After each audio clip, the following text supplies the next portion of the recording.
Hello everyone and welcome to the ABC training centre. तो आज के लेक्चर में हम देखने वाले हैं एचटीएमएल एट्रीब्यूट्स एंड हेडिंग। अब एचटीएमएल हेडिंग्स क्या होती है? तो एचटीएमएल में हेडिंग जो भी एक टैग है जिसमें हम H1 to H6 तक यहाँ पर हेडिंग दे सकते हैं। तो HTML heading are used to define the hierarchical structure of a web page's content. Then there are 6 levels of heading. H1 highest level की होती है और H6 जो होती है लोअर लेवल की होती है। Heading are essential for organising content and making it more accessible and रीडाएबल।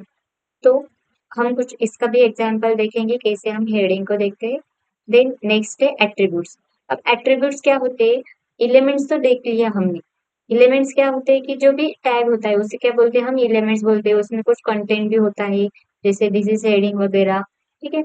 But attributes क्या होते हैं कि सपोज मुझे कुछ सीएसएस अप्लाई करनी है या फिर जावास्क्रिप्ट अप्लाई करनी है उस जो भी पर्टिकुलर टैग पर, तो मुझे एट्रीब्यूट्स देने पड़ते हैं। तो इतना ही नहीं, बल्कि हमें कुछ क्या करना है कि कुछ additional information about that tag हमें लिखनी है, तो हम यहाँ पर एट्रीब्यूट्स का यूज करते हैं।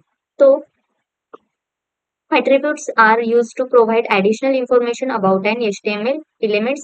They are always specified in the opening tag of elements and are typically in the form of name value pair.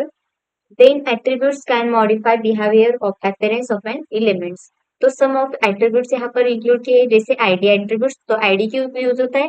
तो specify a unique identifier for an element of on the page. तो ID attribute हमें uniquely identify होने के लिए हम यहाँ पर use करते हैं दैट पर्टिकुलर एलिमेंट्स को आइडेंटिफाई करने के लिए।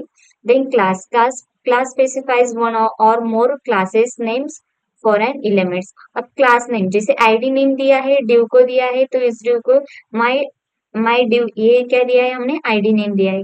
तो ये हम रिपीट नहीं करेंगे, बट क्लास नेम हम रिपीट रिपीट कर सकते हैं। फॉर एग्जाम्पल यहाँ पर एक पैराग्राफ लिया है, उस पर क्या दिया है? उसे हाईलाइटेड ऐसा क्लास नेम दिया है। तो हम क्या कर सकते हैं? हम अनदर पैराग्राफ को भी एक क्लास नेम सेम दे सकते हैं, ठीक है। Then style allows you to apply inline css styles to an elements। अब स्टाइल क्यों यूज होता है? कि मुझे inline css देनी है, तो उसके लिए हम यहाँ पर स्टाइल का यूज कर सकते हैं। तो ये कुछ होते हैं हमारे एट्रीब्यूट्स एंड हेडिंग। तो चलिए इसका कुछ प्रैक्टिकल एग्जांपल देखते हैं। तो उसमें क्या करना है? मुझे हेडिंग देखनी है। तो H1, ठीक है, ओपनिंग और क्लोजिंग टैग में हम देते हैं। तो मैंने लिख दिया दिस इज हेडिंग, ठीक है। तो H1 जो होती है वो सबसे बड़ी वाली हेडिंग होती है। मुझे कुछ हाईलाइट करना है या फिर कुछ information about that page show करनी है, तो उसके लिए मैं हेडिंग दे सकती हूँ या फिर हेडिंग बोलते हैं हम उसे कि हेडिंग देनी है कुछ मेरे कंटेंट्स के लिए। तो हम यहाँ पर H1 to H6 तक यहाँ पर हेडिंग का यूज कर सकते हैं। तो H1 ये सबसे बड़ी होती है, H2 उससे उससे थोड़ी सी छोटी होती है, H3 उससे भी छोटी, और H6 तक ये जो होती है H6 वो सबसे छोटी वाली होती है। तो इसका आउटपुट भी देखते हैं यहाँ पर। ये देखो, तो दिस इज हेडिंग। ये क्या है? हमारी H1 में लिखा था तो वो सबसे बड़ी दिखाई दे रही है, उसके बाद छोटी हो रही है, छोटी हो रही है, और H6 जो है सबसे छोटी वाली हेडिंग यहाँ पर दिखाई दे रही है, ठीक है। अब उसके बाद हमने देखा था कि एट्रीब्यूट क्या होता है, कि मुझे कुछ क्या करना है, कुछ सीएसएस वगैरह अप्लाई करनी है, तो मैं क्या दे सकती हूँ? यहाँ पर एट्रीब्यूट दे सकती हूँ। सपोज मैंने आईडी दे दिया, तो आईडी क्या होता है? अब एक की और वैल्यू पेयर में होता है, ठीक है।